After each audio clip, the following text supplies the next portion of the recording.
Hey everyone, welcome back to Steve's View.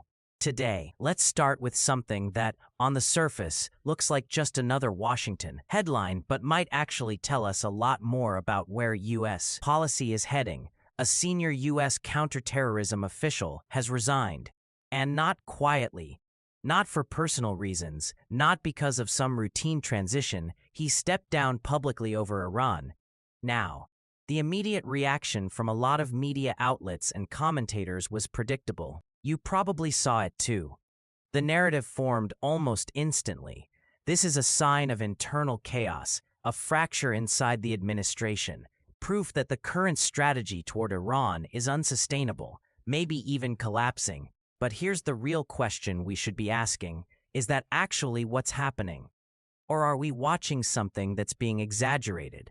Maybe even weaponized for political or narrative purposes. Because when you take a step back and you look at the broader picture, the story becomes a lot more complicated. And frankly, a lot more serious. The official who resigned made a very specific argument. He said he could no longer support ongoing U.S. military actions against Iran. He suggested that Iran does not pose an immediate threat to the United States. And he implied that the push toward confrontation may be driven, at least in part, by outside political pressures. Now, that's a powerful statement, and it's one that resonates with a certain segment of the American public, especially after decades of war in the Middle East. There's a natural instinct in this country to question any new military engagement. People remember Iraq. They remember Afghanistan. They remember how long those conflicts lasted and how unclear the outcomes sometimes felt. So when someone inside the system says, "Wait a minute, this might not be necessary," people listen. But here's where things start to diverge, because there's another perspective, one that's just as important and arguably more grounded in long-term strategic reality. And that perspective is this: the threat from Iran is not hypothetical. It's not abstract, and it's definitely not new. For decades, Iran has positioned itself as a direct adversary to both the United States and Israel. That's not speculation, that's stated policy, repeated consistently by Iranian leadership across multiple administrations and power structures. Iran has funded and supported proxy groups across the region. It has been linked to attacks on U.S. personnel. It has played a central role in destabilizing multiple Middle Eastern countries, and at the same time, it has continued to develop its missile capabilities and pursue nuclear technology at a level that raises serious concerns among intelligence agencies. So when someone says Iran is not a real threat, you have to ask, based on what? Because from a strategic standpoint, the concern is not just what Iran is doing today. It's what Iran could do tomorrow, especially if it crosses a very specific line. And that line is nuclear capability. Let's be very clear about this. The debate over Iran is not just about conventional military conflict. It's about whether a government that has openly declared hostility toward the United States and Israel should be allowed to possess nuclear weapons. And for many policymakers, including those aligned with Donald Trump, the answer to that question is an unequivocal no. Not maybe, not eventually, no. Because once that threshold is crossed, the entire strategic balance in the region changes overnight. Deterrence becomes exponentially more complicated. The risk of miscalculation skyrockets, and the cost of being wrong becomes almost unthinkable.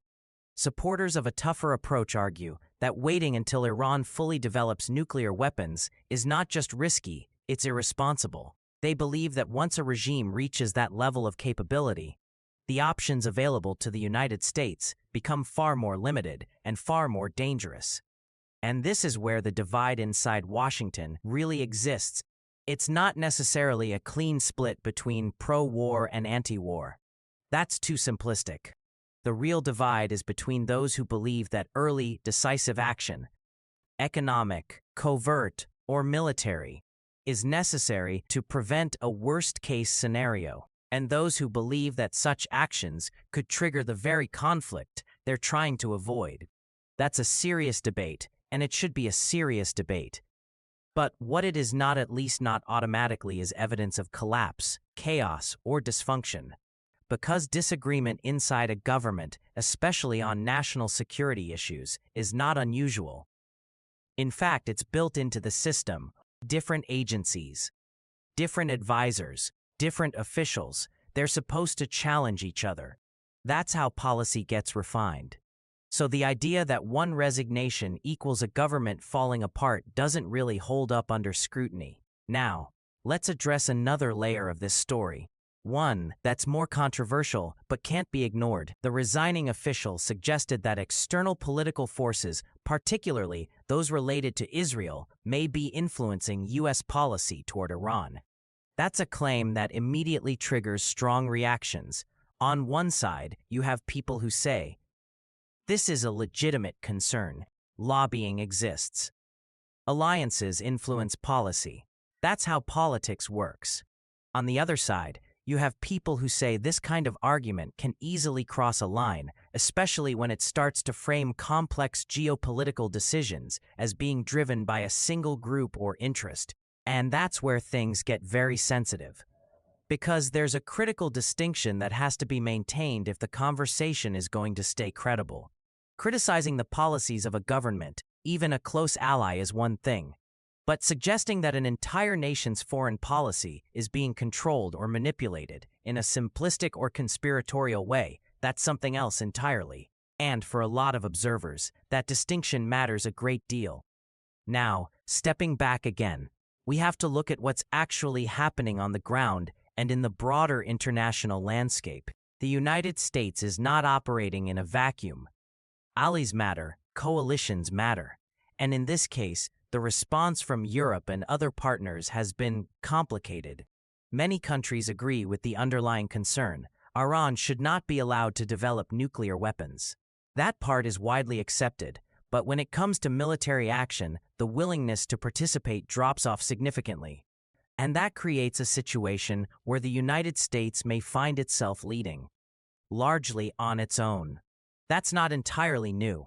The U.S. has acted independently before. But it does raise questions about burden sharing, long-term commitment, and strategic sustainability. At the same time, it also reinforces a different argument, one that's been gaining traction in recent years. And that argument is that when core national security interests are at stake, the United States cannot always wait for consensus. Because consensus is slow. And sometimes it never comes.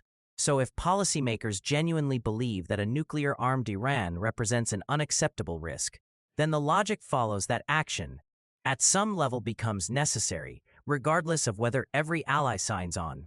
Now, does that mean full-scale war? Not necessarily. Modern conflict doesn't always look like traditional war. It can involve targeted strikes, cyber operations, economic pressure, intelligence activities, all designed to delay, disrupt, or dismantle specific capabilities without triggering a broader regional explosion. And that's likely where a lot of current strategy is focused. But even limited actions carry risks. Escalation is always a possibility. Miscalculation is always a possibility. And once things start moving, they can become very difficult to control. Which brings us back to the original question. What does this resignation actually mean? Does it signal a breaking point inside the administration? Or does it reflect something else? A single official reaching a personal or professional limit in a highly complex, high-stakes environment? Because here's the reality. In any administration, especially during moments of geopolitical tension, not everyone is going to agree. Some officials will push for stronger action. Others will urge caution. Some will stay and argue their case internally. Others will decide they can no longer be part of the process and they'll leave. That doesn't automatically invalidate the policy. And it doesn't automatically prove the policy is correct either. What it does show is that the stakes are high enough and the decisions are serious enough that people are willing to take a stand even if it means stepping down. And that's something worth paying attention to. But it's also something that needs to be interpreted carefully. Because in today's media environment, narratives form quickly. Headlines get written fast, and once a storyline takes hold, the vision collapse. Crisis it can be hard to separate perception from reality. So instead of jumping to conclusions, it might be more useful to focus on the underlying issue that's driving all of this. And that issue is simple. Even if the answers are not, should the United States act now to prevent Iran from becoming a nuclear power? Or should it hold back in the hope that pressure, diplomacy, or internal change will alter Iran's trajectory? That's the real debate. Everything else, the resignation, the headlines, the commentary, that's all secondary. Because at the end of the day, this isn't just about one official or one administration. It's about a strategic decision that could shape the Middle East and U.S. national security for years, maybe decades, to come. And depending on how that decision is made and how it plays out, we could be looking at anything from a contained, controlled effort to limit Iran's capabilities, to a much broader confrontation with consequences that extend far beyond the region. So when you hear about a resignation like this, it's worth asking not just what happened, but what it represents. Is it a warning sign? Is it a disagreement? Or is it simply part of the normal, messy, often uncomfortable process of making decisions at the highest levels of government? Because the answer to that question might tell us a lot more than the headline itself. And it might also tell us where things are headed next. So, what do you think? Is this a sign that something deeper is breaking inside the system? Or is it just what happens when serious people disagree over serious decisions? Let me know your thoughts. Thanks for watching.